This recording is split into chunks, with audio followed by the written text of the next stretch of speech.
Bueno, vamos a continuar con la clase. Antes que nada, espero que ya hayas pasado unas cuantas vacaciones. Y pues vamos a continuar con nuestra clase de sistemas embebidos. Ya Sale. la parte que vimos del PIC, ya vamos a dejarlo hasta ahí. Lo que se veía en el examen de esta unidad sería parte del PIC y lo que empezamos a ver ahorita, que va a ser un nuevo lenguaje que va a ser Python. Python es un lenguaje de programación muy similar a C. De hecho, tiene muchas estructuras muy parecidas. Ahora, ¿por qué vamos a utilizar Python? La materia se llama sistemas embebidos. Ya aprendimos a utilizar un sistema embebido, que es el PIC, pero necesitamos conocer otros sistemas, como lo son algunas tarjetas programables. Algunas tarjetas que conocemos puede ser una FPGA, que son para sistemas con circuitos digitales, y otra muy conocida y utilizada en algunas partes de investigación, para muchas aplicaciones, es la llamada Raspberry Pi. No sé si has escuchado alguna vez de esa tarjeta. No, no, de eso no.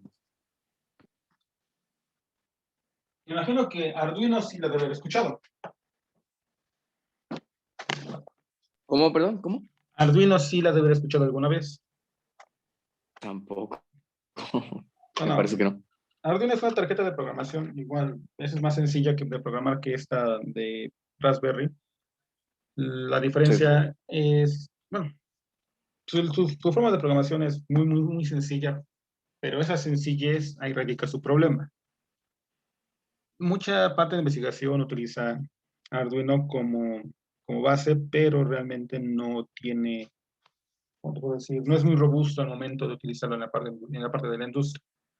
Ha habido aplicaciones donde lo utilizan, sí, pero no es muy recomendable utilizarla como la tarjeta madre o el cerebro del sistema. Muchos optan por utilizar otro tipo de tarjetas, por ejemplo, la Raspberry Pi. Voy a activar la cámara, a ver si me deja, que me veo. Tengo, aquí sí. Esta es una tarjeta Raspberry. Bueno, por la luz del sol no se ve bien, un poco más. Bueno, esa es la tarjeta. Esta tarjeta, como se observa, tiene de este lado dos puertos USB 3.0, un puerto Ethernet, dos puertos USB 2.0. Tiene aquí entradas HDMI y salidas de conexión tipo C. Ese tipo de tarjeta, prácticamente aquí es una mini computadora. Tú conectas esto, conectas una memoria SD con un sistema operativo que está basado en Linux y prácticamente ya tienes una mini computadora. Esta logra tener, bueno, su procesador tiene la potencia para darnos salidas de imágenes incluso a 4K. Tiene creo que una memoria de RAM nada más esta. Tampoco hemos utilizado para aplicaciones de diseño gráfico porque pues, no nos va a dar la potencia. Pero para algún sistema muy sencillo funciona muy bien. Por ejemplo, ahora tengo algunos compañeros tuyos, de hecho ya estaban en su residencia conmigo, en la cual estaban utilizando ese tipo de tarjetas para hacer un sistema de control, bueno, las unidades de control de un automóvil. Lo hicieron algo muy básico, realmente no llegamos a más. Lo que hicieron ellos fue utilizar algunos sensores automotrices, mostrarlos a través de esta Raspberry y a través de una pantalla táctil, activar o desactivar algunos elementos, por ejemplo, luces o ver los estados de algunos sensores. Entonces, ese tipo de tarjetas son muy usadas incluso en la investigación y en la industria por una sencilla razón. Es software libre. Al ser software libre, pues no hay que pagar derechos de utilización por ninguna cuestión. ¿Cuál es el problema cuando es software libre? Pues bueno, si tú quisieras comercializar con esto, pues bueno, tu software va a ser libre, pues cualquiera lo puede utilizar. Sí puedes comercializar, pero no es como que, pues es mi código y yo solo tengo el código y nadie más lo va a utilizar. No, cualquiera persona puede llegar y puede modificar tu código metiéndole más imágenes, más aplicaciones, etc. Por lo tanto, ¿para qué llego con la RAS? Porque el lenguaje de programación de la Raspberry es Python. Python es una versión, vamos a decir, como si fuera C, pero para Linux. Ahora, esas versiones de Python, como no tenemos como en este caso, como no tienes una tarjeta Raspberry física como para empezar a programar en ella, vamos a tener que utilizar las versiones de Python que hay para Windows. En el transcurso del día, yo te subiré ahorita unos links para que puedas descargar desde mi Drive lo que es un programa para poder hacer algunos scripts de Python y el link para la página oficial de Python para que puedas descargarlo. Vuelvo a comentar, Python es software libre, no te va a pedir ningún requisito, no te va a pedir que craquemos algo, que pagues algo, no, nada de eso. Simplemente lo descargas y listo. Muy bien. ¿Alguna pregunta? No, ¿en qué? Solo la tarjeta esa físicamente, ¿cuánto vale? Más o menos. Por ejemplo, el modelo que te acabo de mostrar es el modelo Raspberry Pi 4 con una memoria RAM de 1 GB. Esta me costó 1,350 pesos. Pero, ¿y cómo dijo que se podría ver imágenes hasta 4K? ¿Cómo se visualizan? ¿Cómo, o sea, en Ok. qué? La tarjeta por sí Ok. sola, nada más es lo que te mostré. O sea, nada más eso. Sí, sí. No te da Ah, nada. Tú lo que no, debes sí, sí. de conseguir sería un monitor, forzosamente, Ajá. para poder ver las imágenes, un mouse, un teclado y una memoria SD. En la Ah, ok. memoria SD va a ir lo que es el sistema operativo. Va a ser, de hecho, la memoria SD es como si fuera el disco duro. Ah, de cuenta un CPU. Exacto. Esa tarjeta es un CPU chiquito. Ok. Sí, ahora sí que la memoria SD que tú compres, depende del tamaño que tú quieras, ese va a Sí. ser tu disco duro. Ok. Sí, pero realmente eso es una mini computadora. De hecho, hay algunos, ¿cómo se puede llamar? Accesorios, como lo son un teclado especial para empotrar esta tarjeta en algún lado y tenerlo como una mini, incluso como una mini lab. Sí. Sí, el procesador, digamos, no es muy potente para la parte gráfica, pero como el procesador de imágenes, pues se te lo da. Sí, pero el precio, ese es el modelo, el último modelo que he sacado. Hay un modelo anterior que es más conocido, llamado Raspberry Pi 3B Plus, que esa es la versión, bueno, es una anterior. Esta no tiene puertos USB 3.0, tiene 4 puertos USB 2.0 y una salida HDMI con cable normal, porque si notas en esta, tiene una salida HDMI mini. De hecho, tiene dos. Hay que tener un cable especial para poder sacarlo.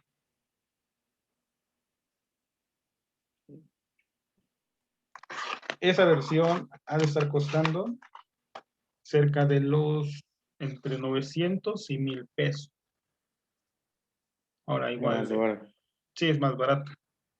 Aquí el problema es, por ejemplo, esta versión nueva, como no tiene más de un año, año y medio que salió al mercado, mucha de la documentación cambió. Entonces todavía falta, no tiene las mismas prestaciones que tenía la tarjeta anterior.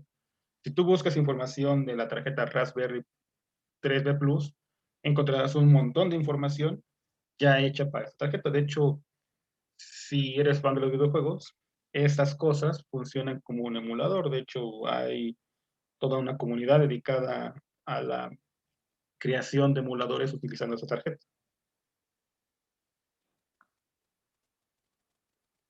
Bueno, te digo, esas son las aplicaciones que la comunidad encontró, pero digo, hay una infinidad. Al ser libre, pues cualquiera puede hacer lo que quiera con ella. Sí.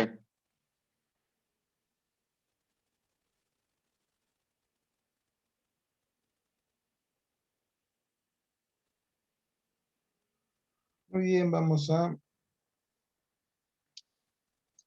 empezar a ver el lenguaje. Ese es un texto, bueno, un libro de un PDF que la verdad me gustó mucho por la forma en que muestra los principios básicos de Python. De hecho, aquí estoy utilizando la versión de Python 3. Cuando tú ves la página, vas a ver que existen muchas versiones de este Python 3. De hecho, son revisiones. Está Python 3.8, punto 7, punto 6. Y dentro de esas punto 6 existe la punto 6.2, punto 6.3 y así. Pero también está la versión 2. Te recomiendo mucho que descargues la 3 porque es la que tiene las tarjetas Raspberry desde la Raspberry 3B Plus hasta la última que han sacado. Y todo esto pues sigue siendo como es un programa, bueno, eso ya lo conocemos, ya tomas la materia de programación básica, me imagino que vieron C. El lenguaje es muy, muy, muy similar. De hecho, no tenemos tanto, ¿cómo se puede llamar? Diferencia.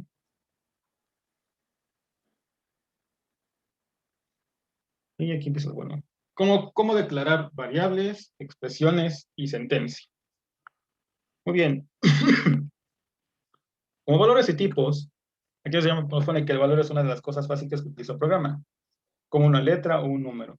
Los valores que hemos visto hasta ahora han sido uno, bueno, vamos a saltar los nombres, ¿no? Uno, dos y hola mundo, que son algunos textos. Esos valores pertenecen a diferentes tipos. Por ejemplo, el valor 2 es de tipo entero. El valor hola mundo es de tipo cadena, string o un carácter. ¿Qué es el nombre de cadena de una cadena de letras? Bueno, el intérprete y tú puedes identificar las cadenas porque van cerradas entre comillas. Eso se tiene mucho en cuenta. Todo lo que se encuentre dentro de comillas va a ser un carácter, ya sea número o letra. Aquí tenemos una primera sentencia que es la sentencia print, que funciona con enteros. Vamos a utilizar el comando pi para imprimir letras. ¿A qué se refiere con esto? Yo ya tengo abierto aquí la versión de Python. Python te va a mostrar así, como está, como si fuera el sistema de la computadora. Así aparece Python. Sí. Si yo quiero imprimir, por ejemplo, la primera sentencia que pone que es print, imprimir un número, Python automáticamente lo va a imprimir. Y aquí está. Si yo no le pongo esto, pues no va a mostrar nada. Ahora igual quiero que me imprima un texto clásico hola mundo, que es el que muestra ahí.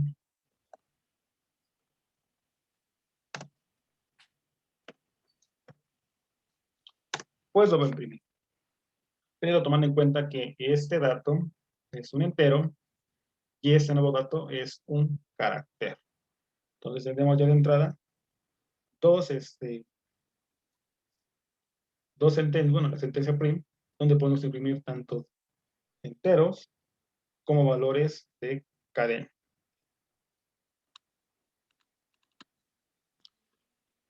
Por eso el texto, si uno no está seguro de qué valor está manejando, el intérprete lo puede decir. Como lo va a decir utilizando la sentencia type. Por ejemplo, vamos a ver de qué tipo son esos dos caracteres, utilizando el intérprete. Type, el mundo. No dice que es de tipo string o cadena. Yo pongo el dato 4, me dice que es de tipo entero. Si yo pongo, por ejemplo, el tipo, este número, el 4.56, me va a marcar que es del tipo flotante. Ojo, cuando tú tengas puntos decimales, números con puntos decimal, automáticamente se transforma en un carácter de tipo flotante. Ojo con esto porque al momento que tú quieras hacer operaciones entre enteros y flotantes, muchas veces te va a marcar un error. Hay que tener en cuenta que para poder utilizar operando, vamos a ver qué es un operando, es necesario que los caracteres o los datos que estás manejando sean del mismo tipo. Es decir, solamente puedes utilizar enteros con enteros, flotantes con flotantes y string con string. ¿Ok? Vamos a regresar al texto. De hecho, que nos dice esa parte que los tipos flotantes son los que tienen el punto decimal. Aquí tenemos dos tipos, que ocurre con valores como 17 y 3.2. Dice que aparecen números, pero van entre comillas. Ok, aquí viene lo que te mencionaba. Si tú colocas un valor entre comillas, sea con número y eso sea número, pues automáticamente el intérprete lo va a tomar como cadena, o string. De hecho, aquí está. Entonces, hay que tener cuidado al momento de que obtengamos, de que metamos el dato, y realmente lo queremos tener como una cadena o como un número entero. Otra cosa que nos pone Python es que si nosotros queremos colocar un número muy grande, como el número 1.000.000, y colocamos comas, ese entero, eso no es un entero válido para Python, pero en cambio, sí resulta algo válido como lo siguiente. Coloca tres números como si fuera una matriz. Tiene el número 1, el 0 y el 0. Aquí hay que tener cuidado porque tal vez tú querías escribir el número 1.000, bueno, 1.000.000, y lo pusiste de esta manera. Uno esperaría que el código automáticamente te marcara el error, pero puede ser en la ocasión, como en este caso, que el código o que el intérprete lo tome como un número válido o como una acción válida y sigue ejecutándose el programa, lo que al final puede producir errores en tu programación. Entonces hay que tener cuidado de cómo agregar estos datos, porque sería un dato, bueno, un error de sintaxis. ¿Ok? Muy bien, ahora vamos a la, a la parte de variables. Una de las características más potentes del lenguaje de programación es la capacidad de manipular variables. Una variable es un nombre que refiere a un valor. Una sentencia de asignación crea variables nuevas y les da valores. Por ejemplo, tú puedes crear valores con datos del tipo cadena, del tipo entero y del tipo flotante. Por ejemplo, aquí asigna a la variable mensaje el valor de, y ahora algo completamente diferente, a la variable n con el número 17 y a la variable pi con el número 3.1416, bueno, 1592 y los demás números decimales que tiene, bueno, números decimales que tiene el valor pi. Y para mostrar cada valor de variable se puede utilizar la sentencia print, pero sin necesidad de utilizar el número, simplemente la variable. Por ejemplo, vamos a hacerlo. Y 17. yo aquí le digo que a n le doy el valor 17. Vemos que no me marcó nadie hacia abajo porque guardó esa información en, en su memoria. N. Si yo quiero, por ejemplo, mostrar el valor que tengo en n, pongo print, el valor de n, y me muestra ese valor. Al igual que si yo le asigno, por ejemplo, a Ok. mensaje, Hola mundo. hola mundo, por ejemplo, y imprimo mensaje, obtengo hola mundo. Entonces vemos que podemos asignar cualquier valor a Esto es una. más fácil, ¿no? Sí, de hecho aquí eso es muchísimo más fácil que la parte que vimos de ensamblador, porque les comentaba Anterior. Sí. que en ensamblador prácticamente nosotros tenemos que crear todo esto que acabamos de hacer tan fácilmente. Nosotros no tenemos que asignar cosa por cosa para que podamos hacer eso tan sencillo aquí. Si aquí el lenguaje es muy fácil de comprender. Obviamente tiene algunas características que sí cuestan trabajo, pero por lo menos la parte básica es muy sencilla. Sí. Profe, ¿el examen va a venir de esto y de lo anterior o solo de esto? Vamos a ver qué tanto avanzamos en esto, si no sería nada más en Python, ya no veríamos el pic, dependiendo de qué Sí. tanto avancemos. Sí, es esta semana y la otra, ¿no? La que viene. Sí, son Y es esas después dos del semanas. examen. Sí, sí, porque, déjame checar, porque el sábado 1 no hay clases porque es 1 de mayo. Sería hasta el sábado 8. Bueno, depende qué digan, porque ves que luego se les ocurre. Sí. Pero vemos qué sucede. Entonces aquí tenemos esta parte de asignación de variables. Tú le puedes meter cualquier dato a una variable que tú asignes. Tenemos el texto. Aquí bueno, ya luego lo de pi, pero se entiende cómo sería esa parte. Igual yo puedo detectar el tipo de dato directamente de la variable que ya asigné, sin necesidad de escribir el dato como lo hicimos hace rato. El tipo de mensaje pues me va a mandar que es un string, en n me va a mandar al entero, y pi me dará directamente qué es el tipo total.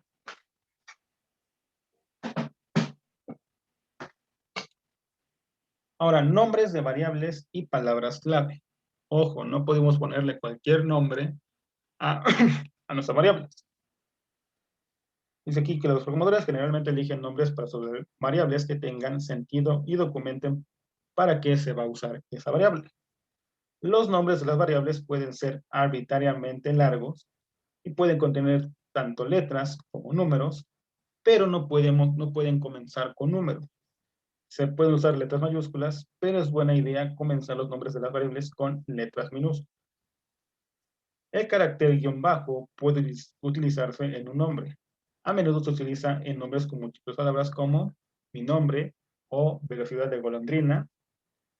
Esos nombres de variables pueden comenzar con un carácter guión bajo, pero generalmente se evita usarlo así, a menos que esté escribiendo código para librerías que luego utilizaron otro. Aquí tenemos algunos ejemplos de nombres no válidos. Por ejemplo, tenemos el 76 trombones. Aquí asigna ese valor a gran desfile, pero le marca un error de sintaxis porque empieza con número. Aquí tenemos more arroba igual a, creo que es, un millón, pero tiene error de sintaxis por tener el carácter especial de arroba. Aquí tenemos esto. Class igual a teorema avanzado de Simiurgi, que igual nos marca un error de sintaxis. Aquí nos muestra por qué el 36 trombones, bueno, es porque comienza con número. More es incorrecto porque tiene un carácter repetido que es arroba. Pero en class no nos va a dejar agregar un dato nuevo porque class es una de las palabras reservadas de Python.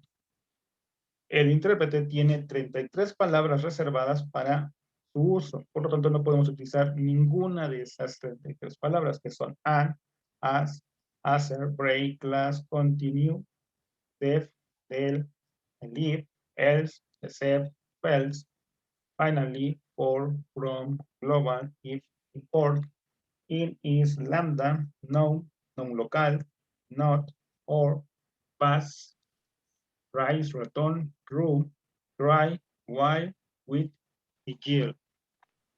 No podemos utilizar nada de esto porque ya son palabras reservadas. Al igual que no podemos nombrar ninguna de esas. Más adelante veremos a qué refiere cada uno de esas. Por ejemplo, el ciclo for, pues es lo que conocemos, lo que vimos en, lo que es igual en C, como for es un ciclo. Los if, que van a ser las condicionales. Not, son la parte de las compuertas lógicas. Si te acuerdas de tus clases de electrónica digital, teníamos la compuerta AND, la compuerta OR y la compuerta NOT. Aquí regresan, pero de forma de programación. La parte de falso y verdadero son las entradas booleanas de ese, perdón, de ese tipo de datos. Entonces son estas 33 palabras que, bueno, podemos ver, bueno, en este caso, como hablamos español, pues no tendríamos algún problema en utilizar alguna de esas. Por lo regular le pondríamos un nombre en español y pues no utilicemos esto. Pero si algún día estás tentado a utilizar algunas de esas palabras, pues no las uses.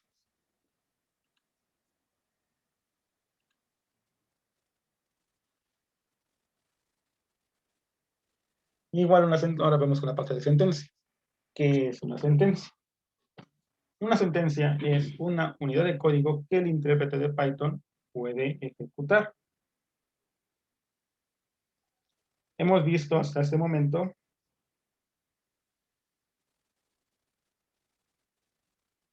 ¿no? Dos tipos de sentencia, print y asignaciones. Cuando escribes una sentencia en un modo interactivo, el intérprete la ejecuta y muestra el resultado si es que lo hay. Un script normalmente contiene una secuencia de sentencias. Si hay más de una sentencia, los resultados aparecen de uno en uno según se va ejecutando la sentencia. Por ejemplo, tenemos el script print 1, luego asigna el valor a 2 y finalmente imprime X, produciendo la salida 1 y 2. Ahora, estos, si nos damos cuenta, no lo está utilizando en el intérprete de Python. ¿Por qué no lo usa el intérprete de Python? Porque no tiene los símbolos de mayor que. Si vemos un texto o un código donde tenga esa parte sin esos símbolos, es porque es un script. Ahora, vamos a hacer este ejemplo de ese pequeño script, pero ya no va a ser en la parte de Python, va a ser en el programa donde podemos crear los scripts, que es este. De hecho, aquí está el programa. Print 1, X2, print X. Ese programa igual lo va a subir para que lo puedas tener. Ese es el Scratch 1, que es este. Aquí doy clic izquierdo y le doy en arrancar. Al momento de arrancar, va a ejecutar el programa y aquí abajo muestra el resultado de la consola. Aquí muestra primero que imprime el valor de 1, luego asigna el valor de 2 a X y finalmente imprime ese valor de X 1 con 2. Y así lo hizo. Entonces vemos las dos formas de poder hacer la programación. ¿Cuál puede ser la forma más fácil de programar o la forma más común que nosotros conocemos para programación? Es utilizando los scripts. Aquí yo hago mi programa y ejecuto en consola.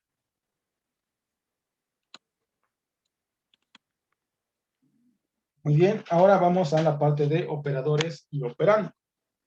Los operadores son símbolos especiales que se representan, que representan cálculos como la suma o la multiplicación. Los valores a los cuales se aplican los operadores reciben el nombre de operando.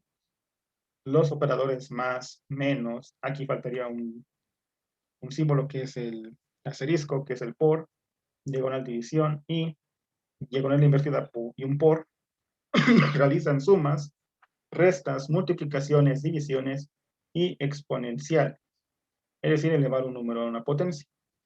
¿Cómo se muestran los siguientes ejemplos? Tenemos aquí 20 más 32, una variable que se llama hora, menos 1, la variable hora por 60, más otra variable que se llama minuto, minuto sobre 60, 5, aquí también es otra forma con cómo poder elevar a una potencia, que usa doble por, que sería 5 a la 2, y finalmente la multiplicación de una suma y una resta. Ahora, aquí nos muestra una diferencia que hay entre las versiones de Python. La versión 2 y la versión 3. En Python 3, el resultado de una división es un resultado de punto flotante. Por ejemplo, si yo asigno el valor de 59 a minuto y a minuto dividido entre 60, me dará este resultado, el 0.983333. Vamos a verlo. Aquí asigno a minuto el valor de 59. Y aquí hago que minuto entre 60 me da ese resultado 0.983333. ¿Ok? Ahora, ¿cuál es la diferencia con Python 2? Como está aquí. En Python 2, al momento de que tú hacías esa división, dividiría enteros y truncaba el resultado a un entero.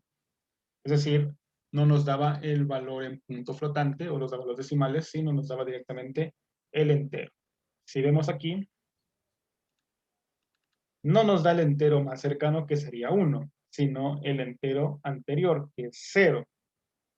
Pero conociendo que existe un residuo de 0.983333333.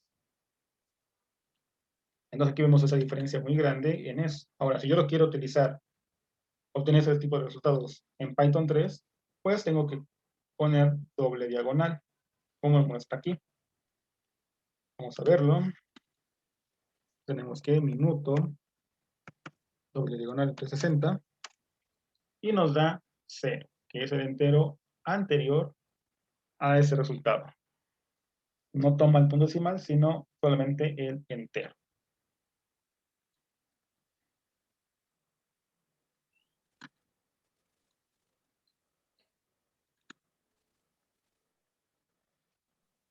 Ahora, aquí nos muestra cómo se hacen las expresiones.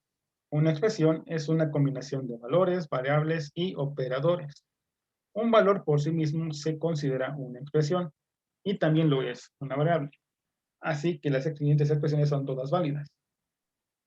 Asumiendo que x tenga un valor asignado, por ejemplo, que asignamos un valor de 17, x ya tiene un valor y ponemos la suma de x más 17. Si se escribe una expresión en modo interactivo, el intérprete evalúa y muestra el resultado. Por ejemplo, el valor de 1 más 1. ¿A qué quiere decir con esto?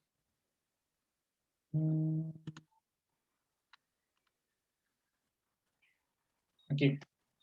Si yo hago esta suma y doy Enter, automáticamente me lo va a mostrar. Pero si yo hago esto en el script, pues no lo va a hacer así. De hecho, no me va a mostrar nada.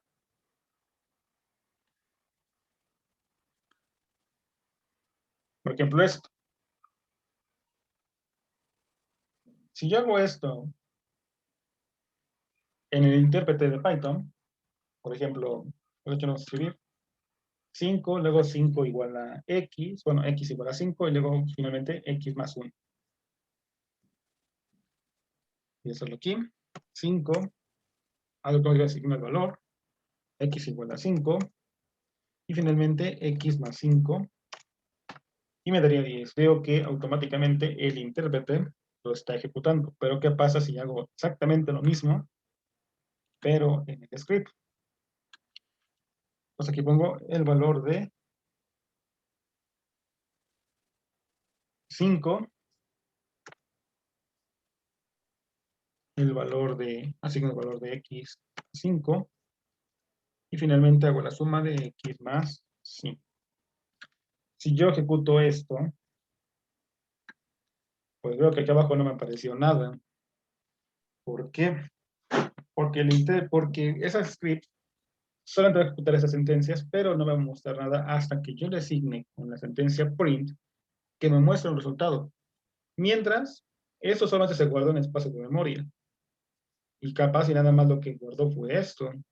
Esa capaz y no hizo nada. Entonces vemos las diferencias entre escribir en el script y escribir en el intérprete de Python. No son, aparte que estamos en el programa, no se utiliza de la misma manera. ¿Okay?